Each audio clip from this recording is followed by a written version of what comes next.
بسم الله الرحمن الرحيم نويت التعلم والتعليم والتذكر والتذكير والنفع والانتفاع والإفادة والاستفادة والحث على التمسك بكتاب الله وسنة رسوله صلى الله عليه وسلم ودعاء إلى الهدى ودلالة على الخير ابتغاء وجه الله ومرضاته وقربه وثوابه سبحانه وتعالى. Alhamdulillah. Today we will speak about the battle of the Khandaq, the battle of the trench, and this occurred, some say it was in the 5th year after Hijri in Shawwal, and some say it was in the 4th year, and the stronger opinion is it was in the 5th year after Hijrah of the Prophet ﷺ and the Sahaba. And this was when the Banu Nadir, as we mentioned about them a few lessons ago, where they betrayed the Prophet ﷺ when he went to them to ask them for help for paying the blood money, and they plotted to kill him instead. And so now the Banu Nadir, when they were expelled, they ended up going to the Quraysh. The leaders went to the Quraysh and tried to persuade the Quraysh to go to war against the Prophet ﷺ, and the Banu Nadir will support him. And not only that, they go to other tribes as well, the Bani Ghatfan and the Banu Murra and the Bani Fazara. They go to these tribes to ask them for aid and help, that we come together, we'll be much greater force and we will go and fight the Prophet ﷺ and the Muslims in Medina. And so they were able to get together an army of 10,000 men, and the Muslims were 3,000 men. And so the Prophet ﷺ, news reaches him about the Banu Nadir, that this is what they're planning. They've gone to the Quraysh and they've gone to the other tribes to gain support. And they've all come together that they're going to come out and fight the Prophet ﷺ and attack Medina itself. And so the Prophet ﷺ hears this, and he goes to his companions to consult his companions, and he asks them, seeks their advice on what they should do. And Sayyidina Salman al-Farsi, he stands up and he says, Ya Rasulullah, that we should build a trench, that we can't go out and fight them due to our numbers. We'll stay in Medina, protect Medina, and we will dig a trench, and this trench will protect Medina. And so Medina was between two mountains, and so they dug this trench across, and so they dig this trench with the Prophet ﷺ, and he agreed to this tactic. And it wasn't seen before amongst the Arabs, because Sayyidina Salman al-Farsi, he was Persian, and this was a tactic that they would use in Persia.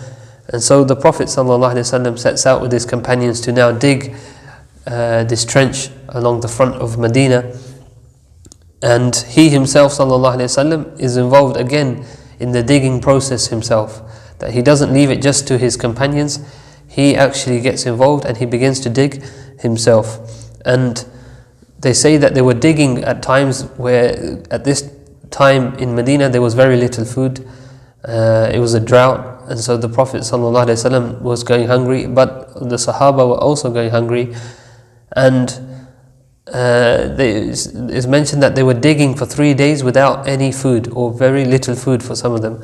And the Prophet ﷺ went this time without any food, so he tied a rock to his belly. And the companions say, we tied rocks to our bellies, so to stop them grumbling and making the noises that they do. So they tied this rock to their belly. And Jabir ibn Abdullah, he says that I see what the Prophet ﷺ had tied to his belly, meaning his hunger was even more intense because he hadn't eaten anything, sallallahu alaihi wasallam. So Jabir ibn Abdullah, he says he sees this and he's with the Prophet sallallahu alaihi wasallam who's digging, and this is Jabir ibn Abdullah, the same that we spoke about, who sold his camel to the Prophet sallallahu alaihi wasallam, and whose father was killed at the mount in Uhud.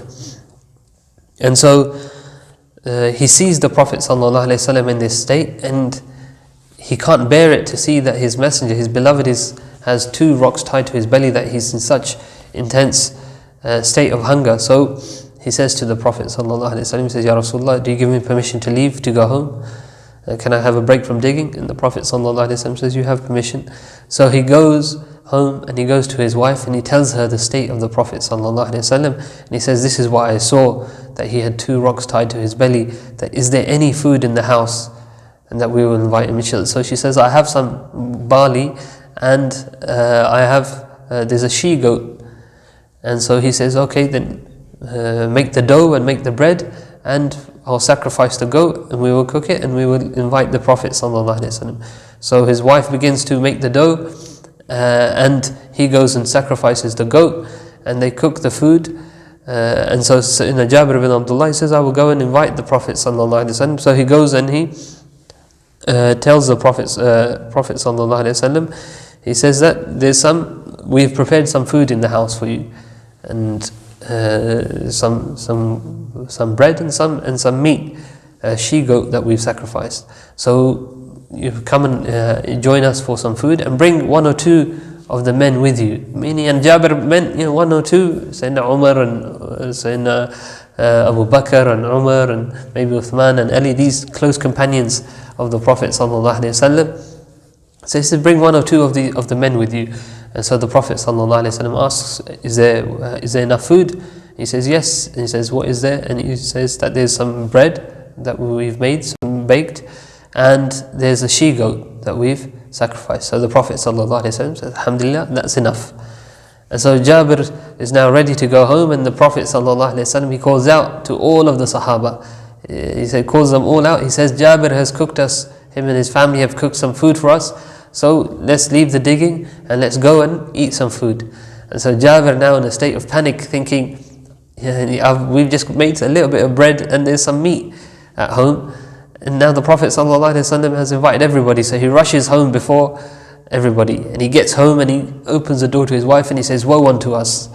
And the Prophet ﷺ is coming with all these men that were digging, hundreds of them. The Prophet ﷺ is coming. So she says, did you tell him how much food there was? And he says, yes. So she says, then Allah and His Messenger know best. And so they cooked the food, and so the Prophet ﷺ had instructed Jabir to tell his wife that do not take the bread out of the oven until I get there. And so the Prophet ﷺ arrives at the house of Sayyidina Jabir, and he says to his companions outside, he says, come in as a group at a time, and do not rush and do not crowd and do not push each other. And because they were all hungry. And so he said, it instructs them the adab, and he tells them the manners of eating. And he says, don't push each other and don't crowd, and come in a group at a time.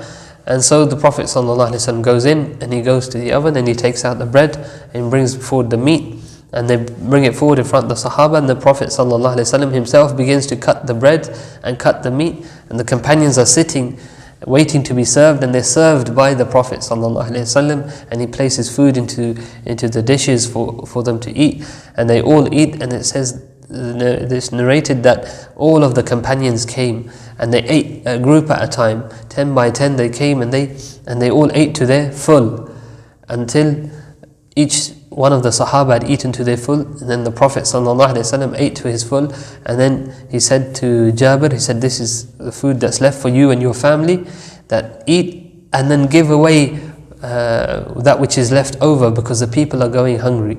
The people of Medina are hungry, so give away the food, whatever's left over. So you can imagine the food just enough for Jabir, his wife, the Prophet ﷺ, and 3 or 4 other men. So we've got 6, 7 food for 7 people at the most, or 8, and yet we have hundreds who come and eat from the house of Jabir bin Abdullah. And Sayyidina Jabir says that when they had left, that me and my wife ate to our full, and it was as though the food that was eaten, it was as though nothing had been eaten, it hadn't been touched, that the bread had not been touched and the meat had not been touched, everything was still there in its place. And so he says, we ate, me and my wife, from it, and we distributed everything else, that which was left over. So we see from the blessings, from the barakah of the Prophet sallallahu alaihi wasallam. So the Prophet sallallahu alaihi wasallam, he now he had heard of the Banu Nadir, that they had come together with the Quraysh, and not only did they go to the Quraysh and the other tribes, they also came to the Banu Qurayza, who the Prophet ﷺ had a peace agreement with. And so the Banu Qurayza had a peace agreement with the Prophet ﷺ, and they were in Medina, and the Banu Nadir had sent men to go and speak to them and to encourage them to break their agreement with the Prophet ﷺ. And initially their leader refused, and he said, no, we won't betray him, because we only know of him we've only seen and heard from him goodness, and that he's always been good to us. But they carry on encouraging them and persuading them to break their agreement with the Prophet ﷺ and to go to war against him. And so the Banu Nadir finally able to persuade the Banu Qurayza. And so the Banu Qurayza now agree that they will also join forces with the Banu Nadir and the Quraysh and the Murrah, and they will go to war against the Prophet ﷺ. So the Prophet ﷺ, he hears about this, and he sends Sa'd ibn Mu'adh radiallahu ta'ala anhu to go and find out, is this news true or is it not, before everybody else hears of it and before the Muslims hear of it, because already they're out there in the desert heat digging, and he didn't want false rumors to be spread. So he sends Sa'd ibn Mu'adh to go and find out. Mu'adh goes and he finds out secretly, and he comes back and he informs the Prophet ﷺ that this is what has happened, that they have made an agreement. So the Prophet ﷺ, now the Muslims begin to hear as well that this is what's happened, and the hypocrites now begin to spread rumors saying, look at what he has brought towards us. All of these other tribes have come together to fight us, that we're only going to lose. This is all the trouble that Muhammad has brought to us, and all of these rumors that they began to spread. So the Prophet ﷺ, he now calls Sa'd ibn Mu'adh and Sa'd ibn Ubadah, and he consults them, because these are two of the leaders of the Ansar, and he consults whether they should make peace with the Banu Ghatfan, who were also in agreement with the Banu Nadir and the Quraysh, in exchange for 1/3 of the crops of Medina. That they will come to agreement with the Banu Ghatfan, in exchange that they will get 1/3, the Banu Ghatfan will get 1/3 of the crops of Medina. So Sayyidina Sa'd ibn Mu'adh, he's a bit perplexed, and he says, Ya Rasulullah, he says, was this revelation? Because if it's revelation, then there's no questioning it. And then he says, or are you doing it for us on our behalf? Have you got our interests in mind? And so the Prophet ﷺ says, yes, I'm doing it for you, because I can see the men, and I don't want to go to war, take you to war against all of this huge army, when you don't want to go to war against them.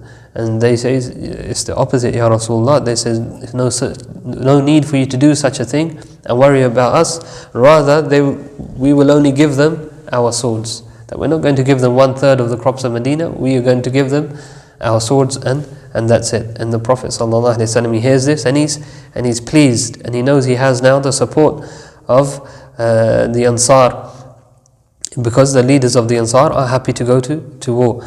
So now we see that the Kuffar, all these tribes, the Banu Nadir and the Quraysh, they all arrive into Medina, just outside Medina, and as they arrive, they see the trench, and they are amazed and shocked at seeing this huge trench that the Muslims had been digging, and that there was no way for them to cross the trench, because if they tried, that they would be shot by the archers, the Muslim archers.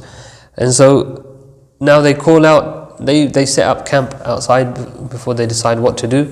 And before any battle, one of the Quraysh comes forward, Amr ibn Wud, and he begins to call out for a fighter. And he sees this trench, and he calls out to the Muslims that, Amr ibn Wud was a great fighter and a great warrior, and he was feared in Arabia.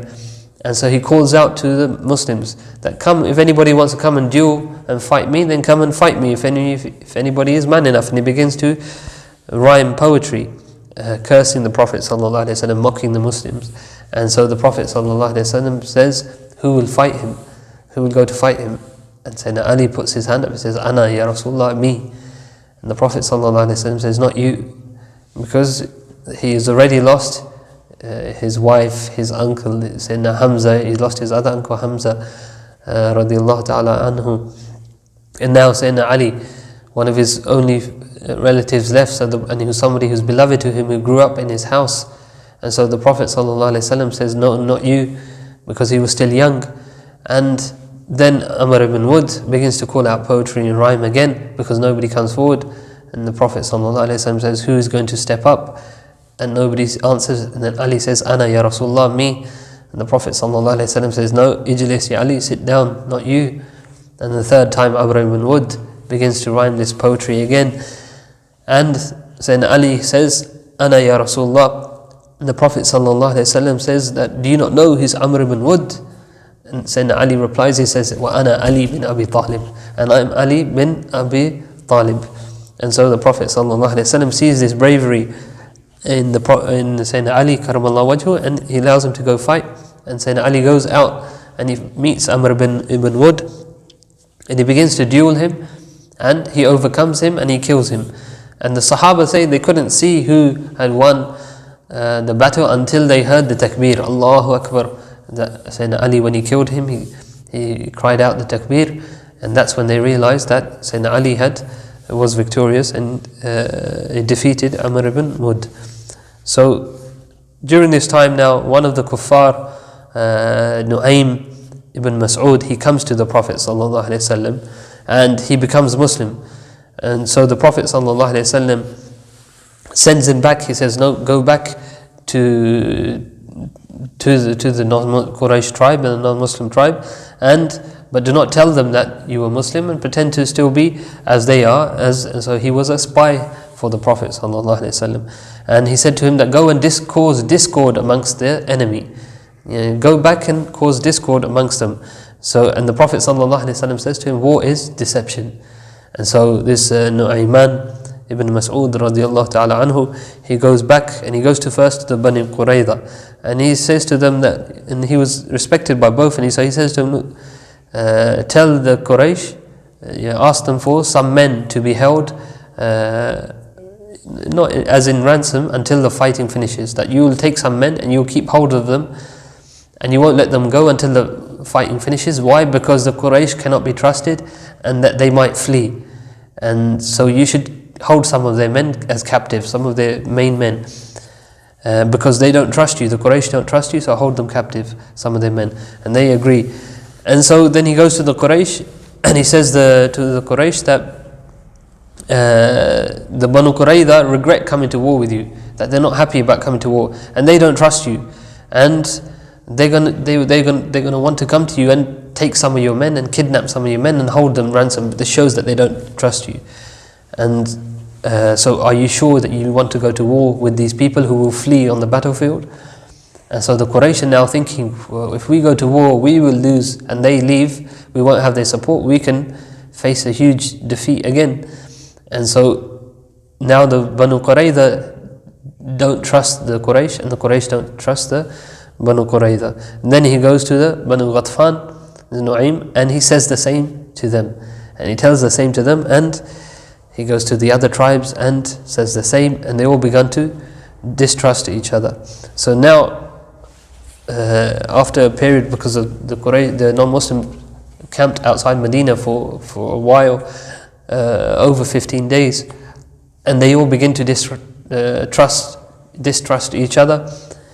And then at that moment, Allah subhanahu wa ta'ala also sends a cold, strong wind that came, and it blew out all of their fires at night, and it unpegged their tents, so they didn't have a places to sleep, and they became weakened as an army because their food began to run out, that they didn't have a place to sleep, didn't have fires to stay warm at night, and the morale of the soldiers was lost. So during this time, the Prophet ﷺ, he sees the state of the Quraysh and the non-Muslims like this. So he sends out another one of his companions, Hudhayfa, to go into the non-Muslim army undercover and find out and look at their state and what they are saying and what they're thinking, what they're doing, and to bring back that news. And so the Prophet ﷺ sends out Hudhayfa, and he says to him, do not go there quietly, and do not do anything that raises their alarm or alarms them and brings attention to yourself. So he goes there, Hudhayfa, and he mingles amongst them. Nobody recognizes him, and so then he sees Abu Sufyan, and he says, Hudhayfa himself, I see Abu Sufyan by the fire. So he says, I drew my bow, he still had his bow, and I placed my arrow and I drew the bow. And he said, just when at that moment I had a shot on Abu Sufyan, I could have killed him, that I remembered what the Prophet ﷺ told me, and he said that do not draw attention to yourself or raise their alarm. And so he says, at that moment I left Abu Sufyan, and Abu Sufyan was telling the men of Banu Qurayza, telling his men that the Banu Qurayza had let them down. He was telling the Quraysh that the Banu Qurayza have let us down, and we can't trust them. He said that the camels and the men are all tired, and they are suffering from the wind and no food and the like. And so he says that we will now move camp and retreat and go back to Mecca. And so when he hears this, he goes back and he tells the Prophet ﷺ this news. The Prophet ﷺ takes his cloak and places it around Hudayfa for bringing him this news. And Hudayfa says, I fell asleep in this cloak of the Prophet ﷺ there. And the Prophet ﷺ then came the next morning and said to him, wake up, O sleepyhead. That he fell asleep in the cloak of the Prophet ﷺ, and he kept this cloak. So then we see that the Meccans, the Quraysh, they retreat and return back to Mecca. And so the Muslims are victorious, and without any real battle, at the Battle of Trench, they defeated this army of 10,000 men, which consisted of not just the Quraysh but these other tribes of Arabia. Walhamdulillahi Rabbil Alameen. Inshallah, tomorrow we will look at what happens then with the Banu Qurayza for their betrayal of the Prophet sallallahu alayhi wa sallam. Walhamdulillahi Rabbil Alameen. Ya Rabbana atarafna biannana iqtarafna wa annana asrafna ala ladha ashrafna fatub alayna tawbata waghfir li kulli hawba wastur lana al-awrati wa amir aati waghfir li walidina rabbi wa mawludina wa ahli wal ikhwani wa sa'iri al-khillani wa kulli dhi mahabba wa ujiratan wa suhba wal muslimina ajma' amin rabbi isma' fadlan wa juda manna la biktisabi minna bil mustafa rasuli nahdha bi kulli suli bil mustafa رسولي نهضى بكل سولي بالمصطفى رسولي نهضى بكل سولي وصلى وسلم ربي عليه أدى الهبي وآله وصحبه إدادة صحبي والحمد لله في البدء والتناهي سبحان ربك رب العزة عما يصفون وسلام على المرسلين والحمد لله رب العالمين في كل لحظة أبدا أدد خلقي ورضا نفسي وزنة عرشي ومداد كلماتي اللهم صل وسلم وبارك عليه وعلى آله وصحبه